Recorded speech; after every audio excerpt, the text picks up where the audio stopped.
Hi, I'm Anthony Rose, co-founder and CTO at zeebox. Social TV. What is social TV? Well, people increasingly sit in front of their TV with an iPhone or iPad and they tweet, Facebook, zeebox and so on around what's on TV.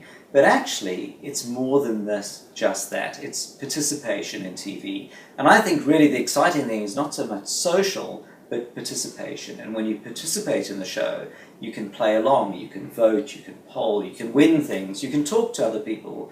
So in the future, shows will become two-way, they'll become interactive. When you watch anything from Big Brother to The Voice, you'll feel part of the show.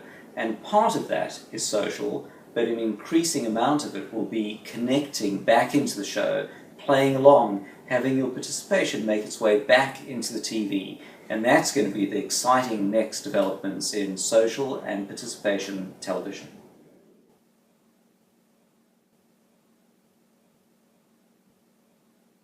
The rise of the second screen is really creating completely new opportunities for advertisers and brands.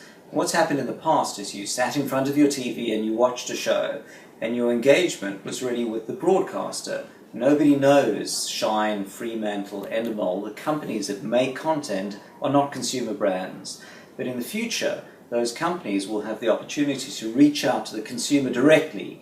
They'll be able to create second screen propositions that let you be part of the show. And in one sense, it won't matter what broadcast channel it's on. You'll be able to play along with the show, whether it's on TV or not on TV at the time. And a fantastic example is Million Second Quiz, which is an NBC show that starts in a few days' time. And it runs for 1 million seconds, 12 days, but it's only on TV for an hour each day.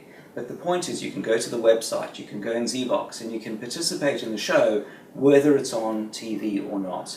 So the rise of the second screen will create a new bond, an affinity, an opportunity for the consumer and the brand and the advertiser to connect separate to the broadcaster. And that's going to be a fascinating new opportunity and power play that comes up in the future.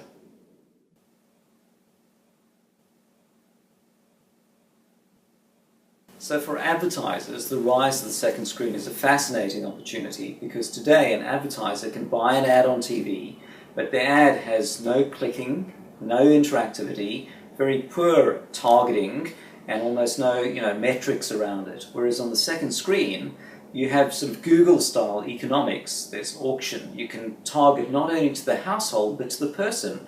If there's me sitting in front of my TV, I can get an ad for the black Audi RS whatever, and my wife might get one for the pink A3 because it knows from our Facebook profile, from our zeebox profile, the shows we've watched, we're different people. And the advertiser can only be charged when someone clicks on an ad.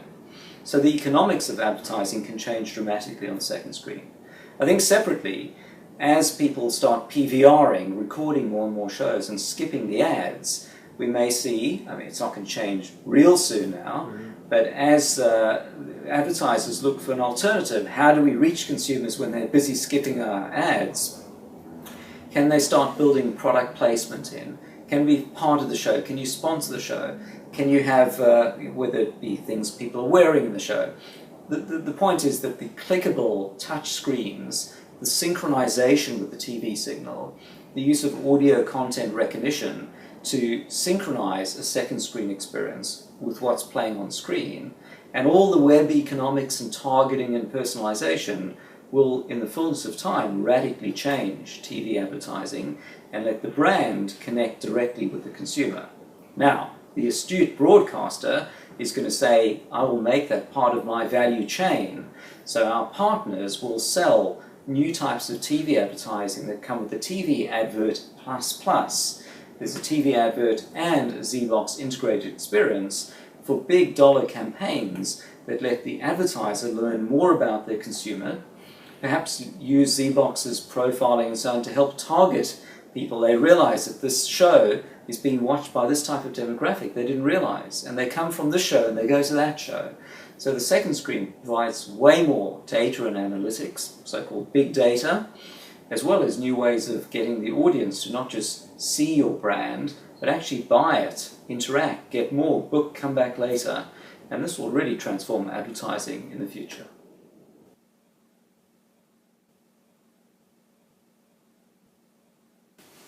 If we look at the evolution of television, once upon a time you plonk yourself in your couch and you watch television. People made programming and you watched it. You couldn't be part of the show and you couldn't talk to other people while you watched. You sat in splendid isolation at home and watched by yourself, even though millions of people were doing it at the same time. And then came the rise of the second screen and social TV, which is really today.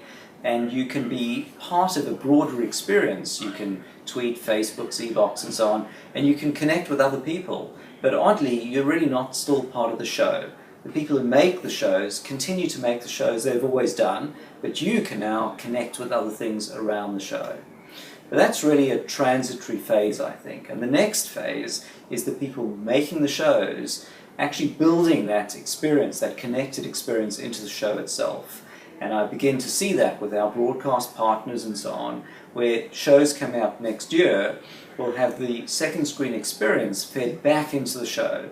You can be part of it. New types of content will arise. There'll be some terrible TV programming made and some really good TV programming made. But we may find in the future certain class, I wouldn't go so far as to say Downton Abbey should suddenly become interactive. That's probably a really bad idea. But certain kinds of reality TV, competitions and so on, should be something that you can be part of the show. And I think the next phase of program making and potentially television is where you connect back into the show. Separately to that, of course, your second screen device will act as a remote control for your TV, will tell the TV to play on-demand shows. So in the future, your television is transformed into this sort of beautiful but dumb display panel, and the programming that you want to play, you'll discover, you'll favorite, you'll follow, you'll select, and you'll push a button on your iPad or iPhone, and your TV will be told to play it. And whether it comes over the air or through a set-top box, or sort of Chromecasted or AirPlay to your TV, you won't know or care. So the future is, I think, something where you find programs to watch. It doesn't matter. There's infinite availability. You play, and will play on your device, or play on a nice big panel near you, and you'll increasingly connect with the show itself and with other people while you watch.